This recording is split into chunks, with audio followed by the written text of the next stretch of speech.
Allan Aguirre with your Incorruptible 2-minute warning. Today's Tuesday. Hey, I called this Hecklers, but it's not really about Hecklers. But it does touch on that idea.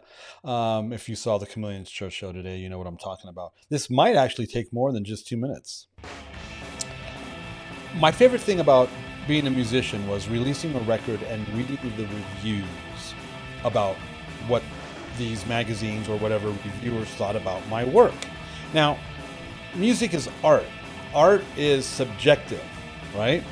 So my biggest fear when I started writing was, what are people going to think about this book I'm putting out? Because there's nothing subjective about it. I believe these things. I believe the theology. I believe the doctrine. I believe the apologetics. I believe what I'm writing about when it comes to doctrine, theology, apologetics.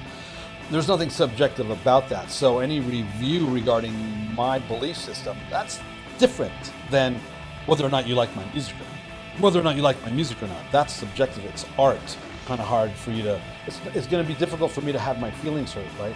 But it's not about me or my feelings. It's about theology and doctrine. If you don't like my theology or doctrine, obviously I believe that I believe the correct way, and there's false ways to believe it.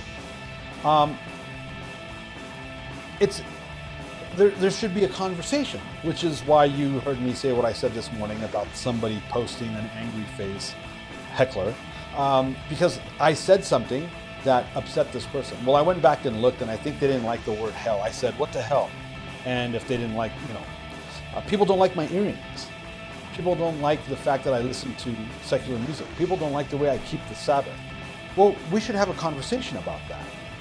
So that's why I bring this up, because we should have these conversations, because theology and doctrine isn't subjective. This is absolute stuff in the Bible, and that's why I use so much scripture. This is important stuff. Maybe we can continue tomorrow.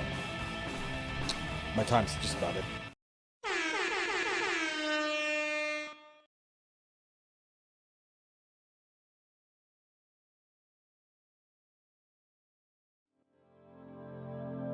The views and opinions expressed during our broadcasts are solely those of the broadcast producers, hosts, and/or guests, etc., and are not necessarily the views or opinions of the Travelog Network, its sponsors, or affiliates.